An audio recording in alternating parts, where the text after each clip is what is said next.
Okay, this is Natural Resources, Agriculture and Open Space Subcommittee. It's March 15th, 2022. It's the Ides of March. So it's a good thing we're here. All right. We've got about 50 minutes because there's more subcommittees meeting later. And we have a long agenda. Some are just for discussion, and we are going to have to figure some issues out about fiscal notes, and we can't do that necessarily right here. We're going to start with House Bill 15, then House Bill 749. House Bill 15, we have seen this before, but now we officially have it from Ways and Means. We are the secondary committee on this. We now officially have the bill from Ways and Means.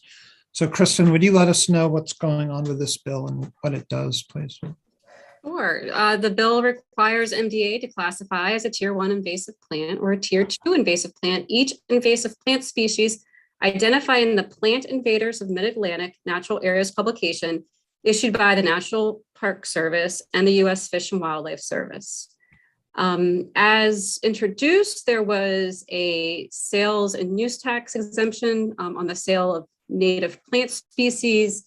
Ways and Means has struck those provisions that would have exempted the sale of native plant species from the state sales and use tax, and that's their amendment to the bill.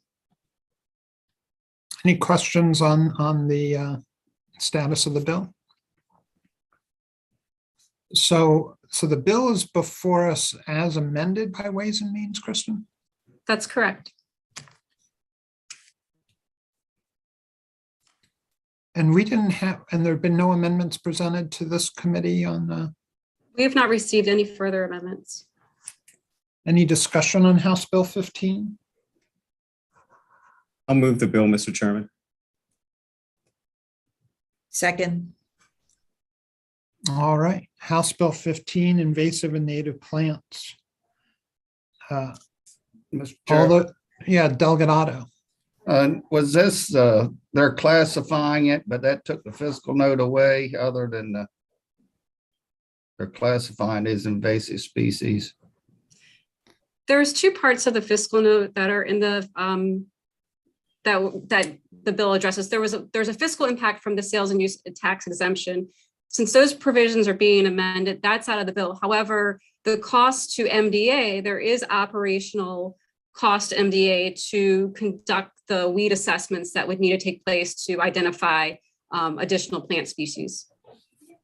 You know, we know what that figure was. I think the first year was around $233,000.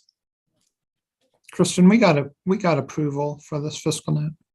Yes, we did get approval from the Speaker's office and the chair of the Appropriations Committee. This subcommittee, we did let out a bill that did not have approval earlier in the session. It was the chairman's fault. And this chairman, not that chairman.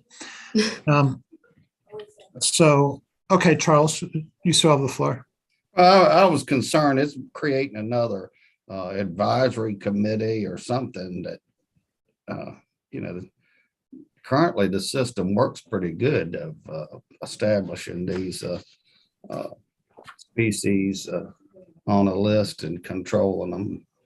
I mean, I was thinking about the bugs. We talked about the lanternfly and all those kind of things. Those are real sensitive things, but these is similar with plants.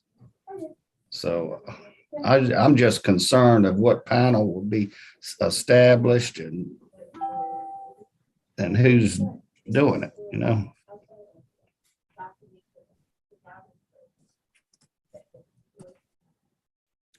Who do we have in the room on this?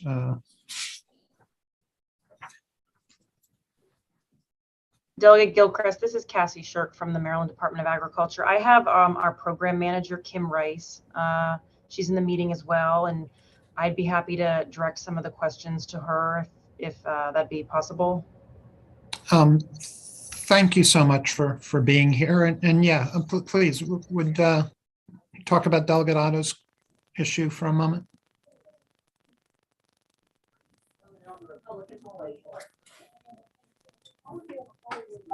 We can't hear you.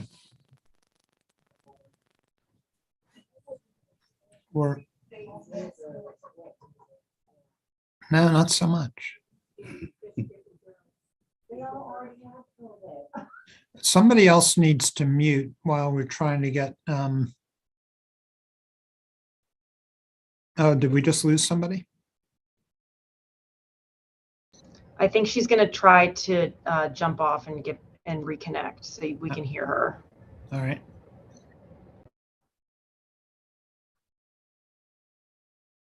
Kristen, while we're the Senate version that came over is this exact version. Correct. Thank you.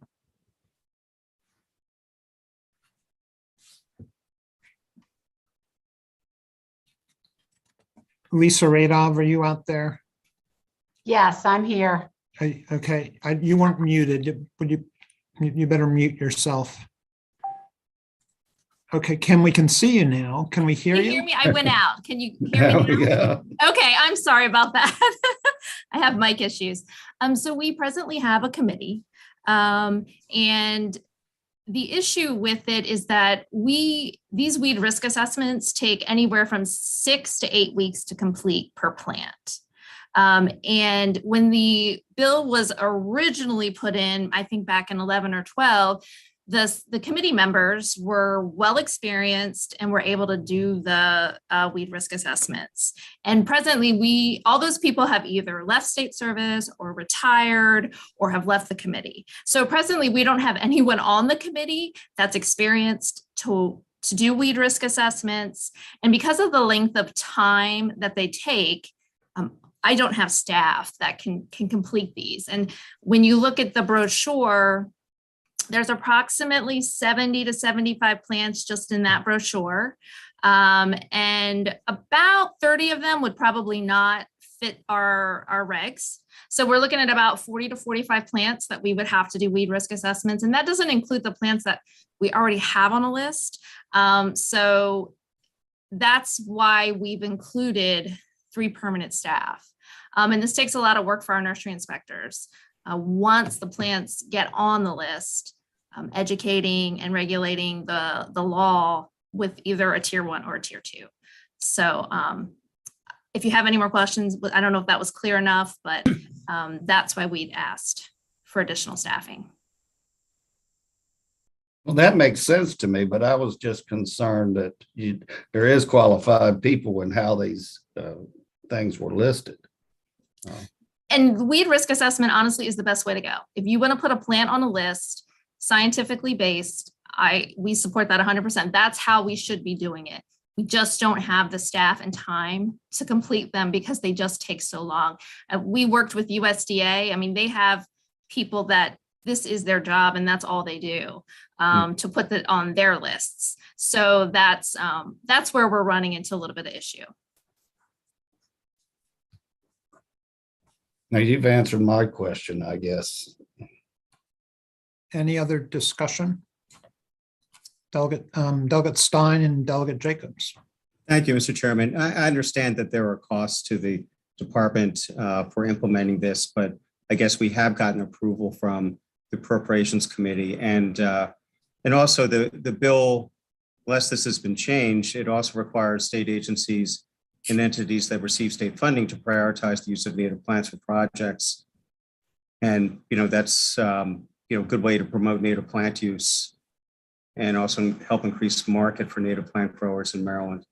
So anyway, so I recognizing that there is cost MDA to this, do think this is a good bill.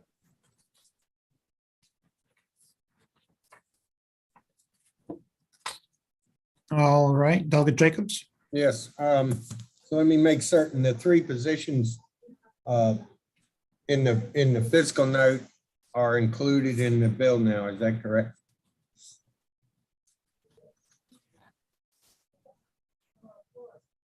Anybody can answer that?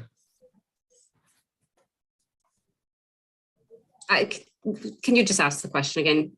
I say note account for the new positions, the fiscal note. yeah, there's 3 positions in the fiscal note. And that is in the bill, correct? That's not a part of the bill. Establishing new positions is not expressly a part of the bill. The requirements of the bill are what the department based their fiscal impact on. All right, so the only amendment is just the exemption of the sales and use tax, which does not address the 3 positions. Is that correct? That's correct. Thank you. All right, any other discussion? All right, the bill is before us and seconded with the Ways and Means amendments. And it's exactly the form of the Senate bill sent over to us.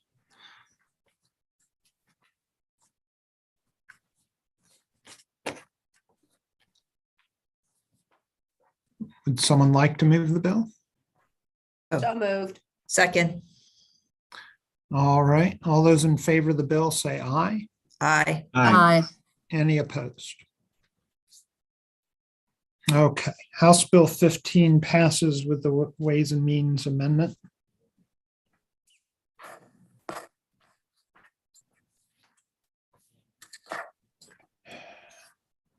Okay, House Bill 749. This bill as drafted was for 3 counties. Baltimore County, Anne Arundel County, and Calvert County, and it establishes a pilot program. I believe we have heard from Calvert County who have opted to take themselves off. That leaves Baltimore County and Anne Arundel County. Kristen, is that what you have? That's what we have an amendment to take Calvert County out of the bill and also an amendment to reduce the mandatory funding from 150,000 to 100,000 because that additional mandatory funding provision was meant to be shared among the 3 counties at $50,000 each. So 2 counties are participating. So the mandatory funding provision is $100,000 over fiscal year 2024, 2025, and 2026. Okay, I think what we ought to do here is the amendments to take off Calvert County and their 50,000. And then once we've amended it, maybe we'll hold it and just get absolute clarification that the fiscal note for those 2 counties is going to be fine. But if we amend it to that form, then we'll all have a good starting point for our next meeting. Does that sound all right? I'll move the amendments, Mr. Chairman. All right. Second. All right, all those in favor say aye. Aye. Aye. Any opposed? Okay, so House Bill 749, we will just make, we've amended it, so it's down to the 2 counties and it's 100,000. And we will check on the fiscal note, and this subcommittee has not had an extra meeting yet. We've always met on our regular Tuesdays, and we will certainly be adding a meeting this week for subcommittee. So 749 we will take that up once we get absolute clearance on it. Kristen, are those the only 2 bills for you? That's it for me. All right, Kristen, thank you very much. Is Patrick here? Yes, hi, Patrick. Okay. I think we'll start in on Patrick's at first in numerical order, and then we'll see how we're doing on time. The first one is House Bill 592. It's deer management permit. Delegate Jacobs, it's your bill. Patrick, would you tell us what the bill does, please?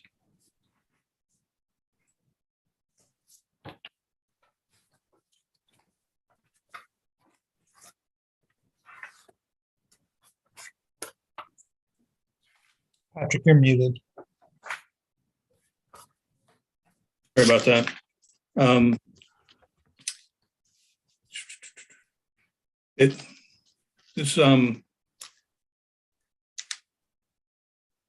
Yeah, this limits people who lease state land under current law and by accident. It is limited to people in Baltimore County, Charles County, Colbert, St. Mary's, and Hartford, that they can hunt deer under a deer management permit on these lands. Was the limitation was, I believe, supposed to be to the weapon, not to the land, but the bill fixes that and expands it statewide, which it had always been until the Assistant AG's opinion in 2020, I believe. So this bill is in response to a AG opinion that, Letter of advice, I believe. oh, letter of advice. I believe. Okay. Delegate Foley and Delegate Ruth.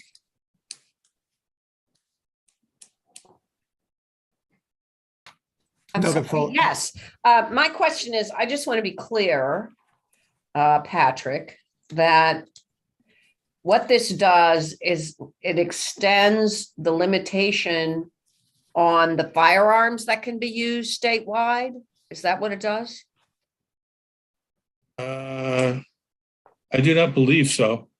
I don't think it addresses firearms. Well, it does. It says, I don't think I understand what it does. Can you say that again? What this bill does? What it extends statewide? You said it extends something. The ability of a person who is leasing farmland in all counties except for the 5, I believe it's 5, 1, 2, 3, 4, 5, cannot hunt under a deer management permit on the property, whereas they always historically had been allowed to. This bill will return the practice back to what it was. And I defer to Delegate Jacobs if I said anything mistaken, but I think that's right. So it used to be that you were allowed to have the permit and now you're not?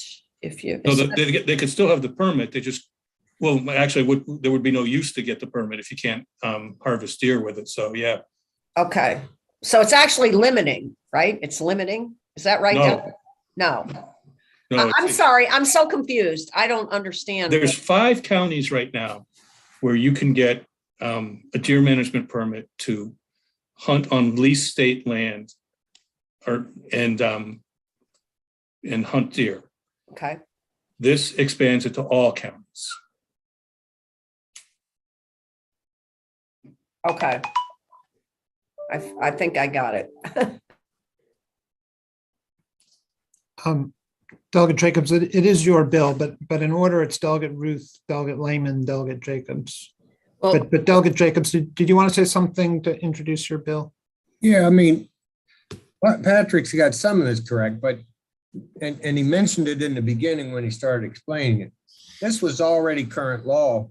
And I think it was 7 years ago, a bill was passed, and the unintended consequence, which was found in 2020 that Patrick mentioned by the AG, and that's what limited this down to these 5 counties. I think since 1999, it was a permitted deer management practice. This is for crop damage on state land that's leased. The state leases the property for the production of crops, and this is for crop damage, with the deer damage on the crops. This has nothing to do with like the hunting bills that we've been used to hearing. This is a totally different thing. And this is really trying to clarify the unintended consequence that happened in the legislation that was passed 7 years ago. And they finally made this determination in 2020 while we were in the COVID thing. And that's Farm Bureau brought this bill in, to correct this problem. And that's where it originated. And Colby may be on, I'm not sure if Colby's on here or not, but he could go a step further and do the background of this if he's on here. Yeah, I see Colby's here. If you wouldn't mind, let him explain the background. Sure. Make sure. Thank you, Mr. Chair. This bill, sorry for the background, I'm over in the Senate, but this bill basically is a cleanup from something we didn't know had actually happened. The deer management permits were done through regulation through Department of Natural Resources back in 1999. And so farmers have been using them for 20 something years now. There was a bill we passed, actually it was under Senator Roy Dyson. So that's been two groups ago that passed for Southern Maryland, the 3 counties in Southern Maryland. They are shotgun only counties. And so what that bill did was to allow the use of a rifle for crop damage permits. Because the DMPs are not in statute, when you create statute and you don't put all the regulations in there, then the other regulations that are not in statute all of a sudden get kicked out. And so that's exactly what happened here is that because a couple of years later, we added in Harford and Baltimore County because they're shotgun only counties. That's why you have 5 showing up there. And it wasn't until 2020 that the AG's opinion came back and said, well, because it's in law, even though the regs say it can be used statewide, in law, it says only those 5 counties. And so what we're doing is just pushing it back to clarify that it's in state law. Okay. Delegate Ruth? Yeah, thank you, Mr. Chair. So, so before the bill in Baltimore County, you can use the deer management permit. Is that correct? And is that on leased land and private land currently? That in Baltimore County, you can use the deer management permit? And somebody needs to mute, I think. I don't know. I'm hearing noises anyway. And then, and those other 4 counties as well. And so for the other counties, besides those 5 counties, you currently can't use a deer management permit at all, or you can't use it on leased land? On state-owned land, you can't use it. Okay, but you on could private leased land or private owned land, you can use it. It's just that state-owned. It's the way the law was written there. If you look and see where it was in there, it basically says those 5 counties in current law. And what we're doing is just saying, okay, it's not just the 5 counties. It should be all 23, like it used to be. Thank you. Thank you. Thanks. Delegate Lehman? Thank you, Mr. Chairman. Is this the bill where we talked about hunting at night and sharpshooting? No, this is different. Okay. But to go back to the AG advisory, what did the AG said if you want to correct this issue where you inadvertently prevented all but the 5 counties from this type of license, you can only, you have to do that through legislation. Is that what brought us? Right. And why did it take so long to realize this was a problem? Why did it take that long? That's a good question. I don't know. Because of COVID, they were slowed down from having to do stuff and had more time to like zero in on different things. But they periodically review and compare regulations to state law. And I guess the AG, and it might be a new AG, I don't know. It might be a different person that got it this time. Okay, that's helpful. And then just one other question, Mr. Chairman. What does someone have to do to get one of these licenses? What do they have to submit any kind of special like proof that deer are a problem on a given piece of property? They have to demonstrate how much crop damage they're experiencing. How does that work, Colby? Yes, so DNR, Department of Natural Resources, requires that a farmer or the permit applicant, which typically 99% of the time is a farmer, has to show that they have crop damage. So Natural Resources Police comes out, or an agent from DNR comes out and verifies that there's deer crop damage, and then they issue 25 at a time. So if you use up your 25, then you have to be reissued another one, and it's an annual process. So you have to verify that there's damage. You can't just get them, and you can't shoot any antler deer, only antlers. So it's basically a doe permit. So this change in the law is not going to automatically open the floodgates for these licenses. There's a review and of each application and a decision made on a case-by-case basis. Is that fair to say? Yeah, it basically just takes us back to the way we've been doing it for 20-some years, and that honestly, if the AG wouldn't have said anything, we'd still be doing it the exact same way. Okay, thank you. All right. Are there any amendments to this? DNR did ask for a little bit of language that it's similar to what we did with Sunday hunting, that allowing DNR to authorize this, which gives them a little more control over the process and the like. And it says, as opposed to saying that an individual who hunts deer under the deer management permit may use a shotgun, would say the department may allow an individual who hunts deer under a deer management permit to use a shotgun. That sounds consistent with changes we made in the hunting code 2 or 3 years ago. That is correct. I'm Doug good with Jacobs, that. have you Yeah, talked? I'm good with that. You want to move the amendments? I'll move the amendments. Second. Okay, all those in favor of the amendment, say aye. Aye. Aye. Any opposed? Aye. Okay. How are we on this bill? I think we're ready to vote. Doggett Laming? Yeah, okay. No, sorry, I forgot to take my hand down, Mr. Chairman. I apologize. Okay. Doggett Jacobs? I'll move the bill. I think that it's a corrective measure. This is something that was in practice for 20 years, more than 20 years. And, just inadvertently unintended consequence that caused this issue to surface. And we're just correcting it. This is really not hunting, so to speak. This is really about, farmers' crop damage issues on state leased land. And this is not land that citizens are allowed to go hiking and camping on anyway. This is leased farmland. What year was the letter of advice? 2020. 2020. Okay. Any further discussion? I just wanted to note, I don't see any opposition except for one individual in the testimony. Okay. I think we have a motion and a second, right? Yes. Okay. All those in favor of the bill say aye. Aye. Any opposed? Okay. Bill 592 passes with the amendment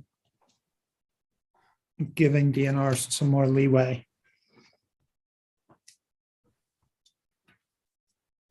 Hey, Jim, the appropriations just called and said I need to get online for them. So I'm going to have to get off for now. Okay. Good luck over there, Jay. Thank you. Mr. Chairman, do you want to go to 1228? Yes.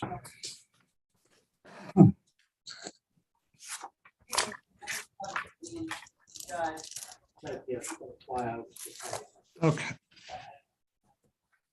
What do we have on 1228, Patrick?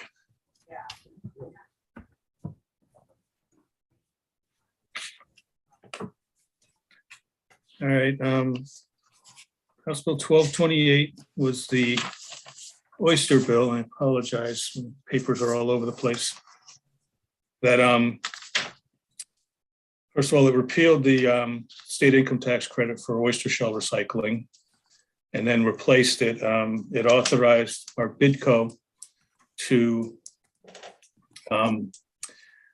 it gave them some money and authorized them to finance seafood dealers, both in their operations and in their recycling of oyster shells. I'm looking for the amendments. Here we go. And there's a lot of things actually. It also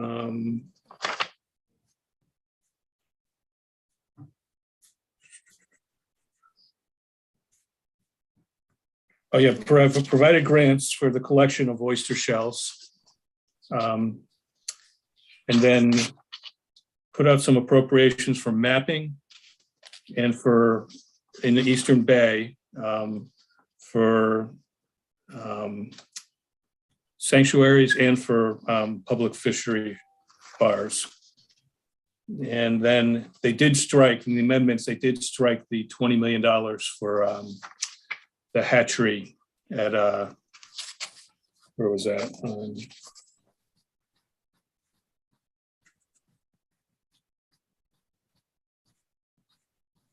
UMSI's hatchery.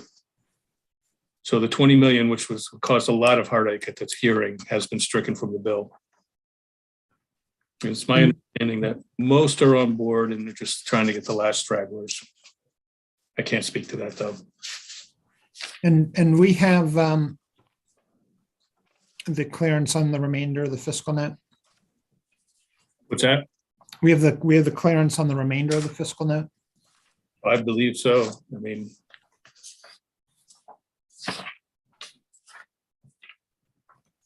Okay. So the and the amendment does what? Yes. all right. It tweaks the loan, the requirements for the loan provisions from our bid co. It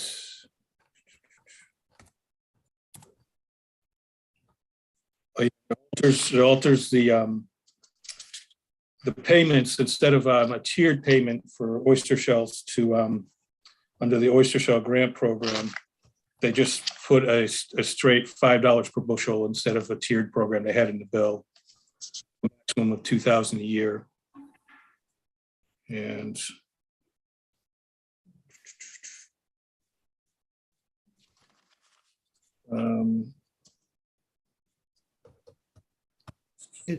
and again, I told you to struck the hatchery at Horn Point.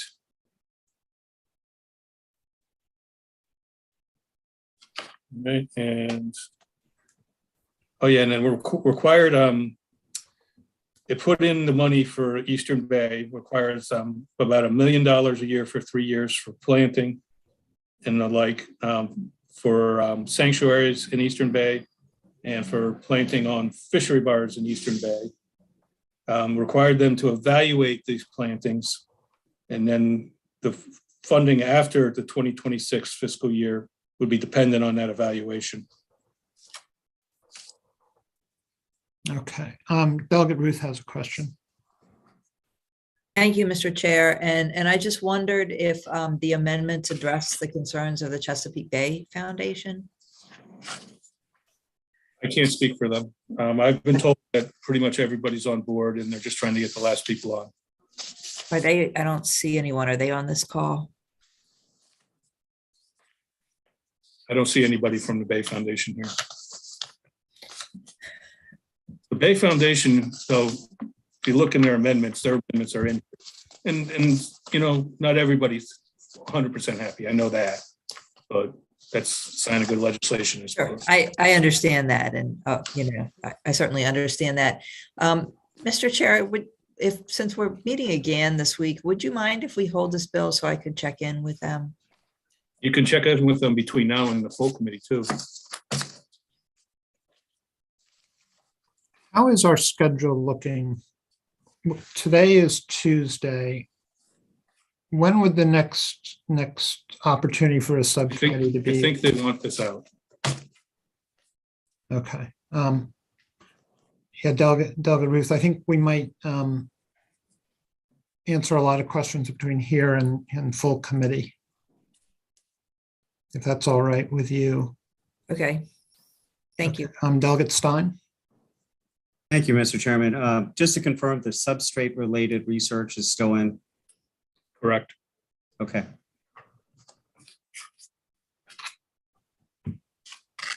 All right.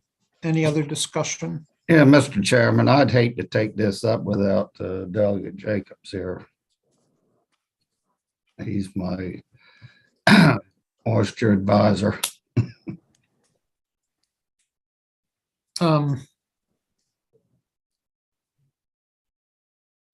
You know, it is a complicated bill. Let's see, today is Tuesday.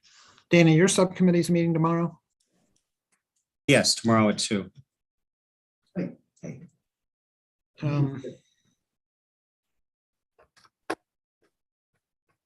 And really, the initial contacts from my constituents were negative to the bill, but I haven't digested the amendments either to figure out the impact.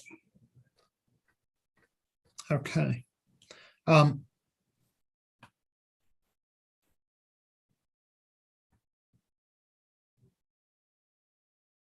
Okay, Mr. Chairman, let's, we can bring it up at the next meeting. We still do have some time, but this 12:28, oh, I see Delegate Stein. Wait a minute, Delegate Stein, I'm sorry, Mr. Chairman. you have your hand up. Oh, my mistake. Okay. Delegate Lehman. Yeah, Mr. Chairman, is there a reason we can't hold it until we're meeting again tomorrow? Are we not? Well, I think we can hold it. I don't know that we're going to meet tomorrow, but I think we'll definitely meet. Odds are pretty good. We can meet Thursday or Friday morning. So, but I think odds are pretty good we can meet on Thursday and with a very limited agenda. And this is a complicated bill,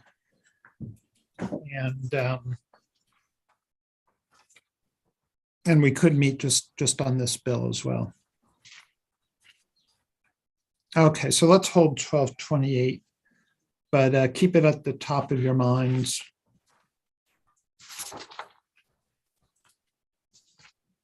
Okay. Can we go to House Bill 644?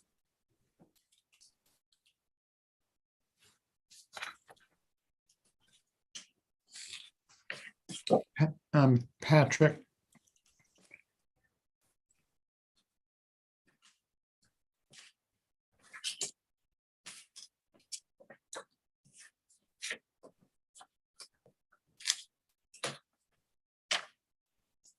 Let's go.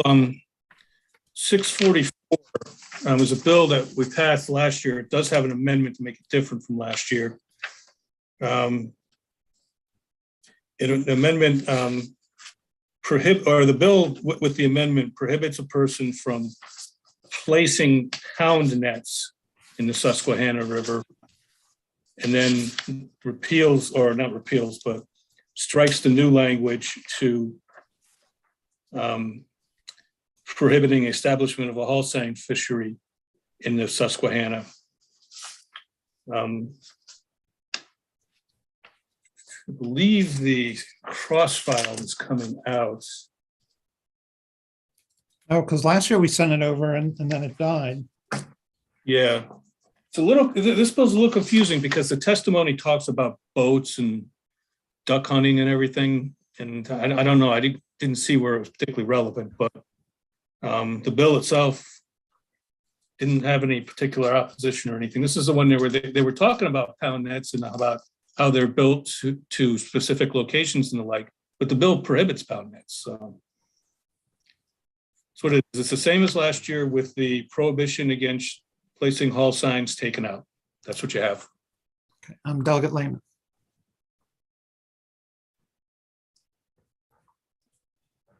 Mr. Chairman, I actually had my hand up, I think from last bill, but because this is, well, there's a local Anne Arundel County bill. So is this the bill you're talking about, Patrick? Is this statewide?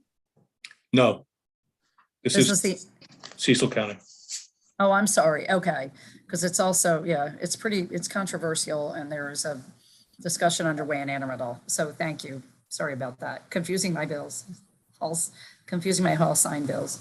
And this, Patrick, is the bill that only Cecil County has this restriction. So then they would be have the same as the rest of the Bay waterfront counties. Well, with the rest of what they're repealing, correct. Okay. We have a motion on the amendment. move to approve the amendment. Second. All those in favor say aye. Aye. Aye. Any opposed? Okay, the bill's in front of us as amended. Any discussion? Move to approve, to move the bill. Patrick, we have a letter, right? Yes. Okay. All right, all those in favor say aye. Aye. Aye. Aye. Any opposed? Okay, so 644 as amended. Could we go to House Bill 884? State conservation land, old growth forests.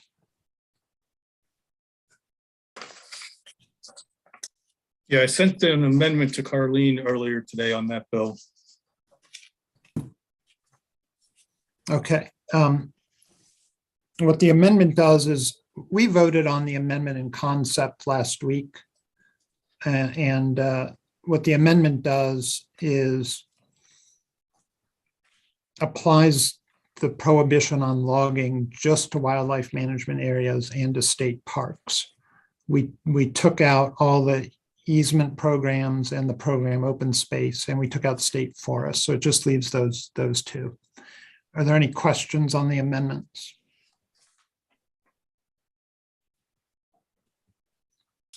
Move We- to we- move to approve the amendments. Second. Second. All those in favor of the amendments? Aye. Aye. Aye. Okay, the bills before us as amended, is there any discussion? Move favorable. Second. All right, all those in favor say aye. Aye. Aye. Aye. And any opposed? All right, bill passes with the amendment.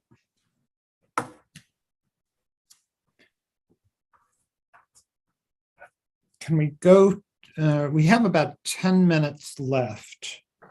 Could we go to 682, the Baltimore County bill? I understand Baltimore County's given us a letter. Correct. Okay, House Bill 682. Patrick, would you explain 682? 682 just repeals the requirement to have a hunting license in Baltimore County to hunt non-game birds and mammals, the only county that has that provision. Okay, are there any amendments? Nope. Move favorable, Mr. Chairman. Second. Second. Okay, all those in favor say aye. Aye. Aye. Aye. And, Doug and Ruth. Mr. Chair, I just wanted to explain my vote. I am voting for this bill, but I do have concerns about expanding, about unintended consequences of this. However, I recognize that Baltimore County is the only county that has this prohibition, and certainly don't want to deprive farmers of the ability of dealing with these issues. Thank you. All right, and Delegate Lehman. Thank you, Mr. Chairman. Can someone remind me, didn't we have this bill last year, and did it not pass in the Senate, or is this a different bill for Baltimore County? We have had it in the past. I think it was 2020. Might have been COVIDed. Okay. And what, Patrick, can you say again briefly what it would change about Baltimore County and how Baltimore is different than the rest of the state right now? Well, you need a hunting license to hunt game birds and mammals, but not for non-game birds and mammals. In Baltimore County, however, you do need a hunting license to hunt non-game birds and mammals. What is a non-game bird? Do people hunt like songbirds? What do you mean by a non-game bird? No, it's basically groundhogs. Yeah, groundhogs is what we were told in delegation. And I thought, am I hearing you wrong? Didn't you say a non-game bird? I don't know what birds are non-game birds. I don't think there are very many. It's non-game birds. And Even crows are game birds. But that's what I'm asking. Okay, that's what I'm asking about. Buying And you- groundhogs. It's I think there's kind of a disconnect going on right here. It's and mammals. Okay, but I'm asking about birds. Did I hear wrong that he said? Okay, I know what mammals are. Believe me, I live on an acre of wooded property. I have groundhogs, I have chipmunks and rabbits and foxes, and I understand the difference between mammals and birds, but what, he said both. So what is it? I mean, I'd like to know for the rest of the state, to be honest, as well, Patrick. I'm Non-game not- birds and mammals. And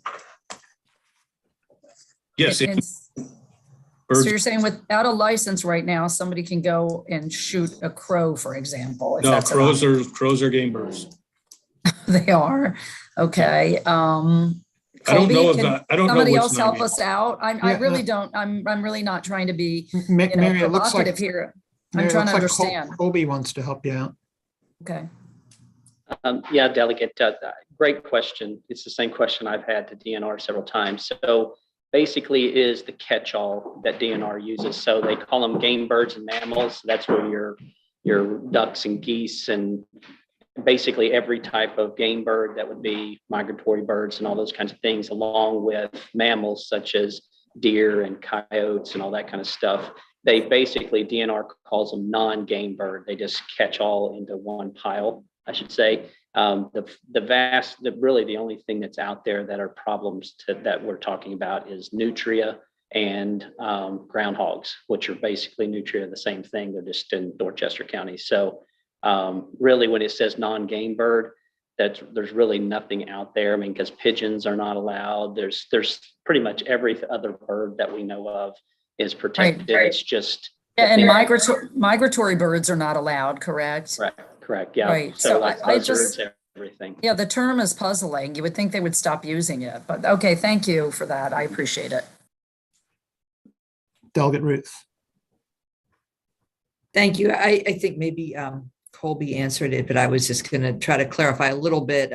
Colby certainly knows more than I do, but basically right now in the natural resources article, it has the statement that says you have to have a license basically to hunt game birds and mammals. And then right after that is a statement that says you may not hunt non-game birds and mammals in Baltimore County without a license. And so it's specific to Baltimore County, and it's basically like everything else that's not covered in the first statement only in Baltimore County. And I had the same question you had in delegation about songbirds. That was my concern. But I think because this is specific to Baltimore County and it's not anywhere else in the state, and it is causing hardship for farmers that they can't deal with the groundhogs.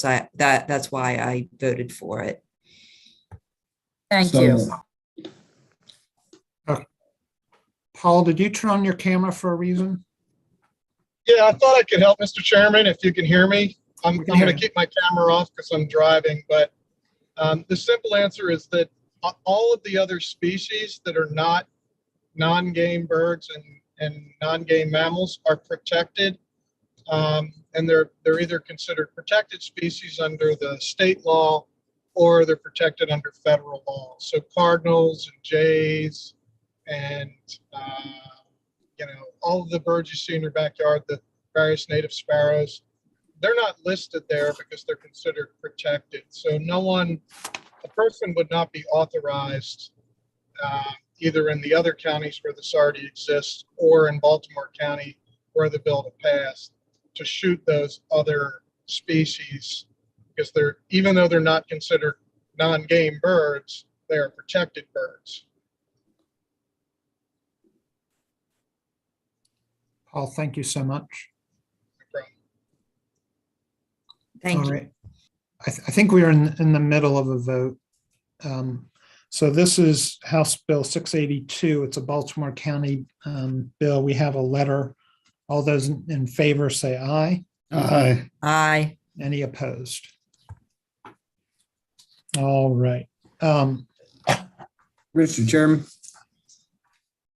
I'm Delegate Jacob. Jacobs. Yeah, I'm back. I finished with appropriations. I'm just wondering what happened with 644 so I can keep track of my list here. Did you? We passed that as amended per the Cecil letter. Okay, so that's the only bill I missed. We discussed 1228 and held it, but keep it top of mind because that's a priority for us to get back to. Mr. Chair, can I say something? Okay, thank you. Delegate Jalisi. Yeah, because of this discussion about non-game birds. I want to read what non-game birds are. I know we've passed it, but it's the wading birds, shorebirds, gulls, terns, auks, and related birds, cuckoos, goatsuckers, swifts, hummingbirds, kingfishers, woodpeckers, and perching birds, perching birds are also called songbirds. So they're all included as non-game bird species.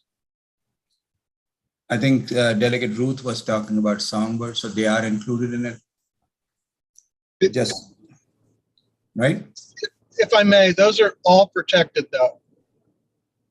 So you're They are saying, not game, so game bird means birds that are allowed to be hunted. So your pheasants and your quail, Right. those are game birds. right, There are non-game birds that are protected irrespective of the non-game bird status. So you So can't there- shoot guns by federal law. so you cannot shoot hummingbirds, kingfishers, woodpeckers. All migratory, they're all protected under federal law and therefore protected under state law because there's Maryland law that requires us to assent to the federal provisions. Okay, I mean, I'll do more research on it, but this is just what came up.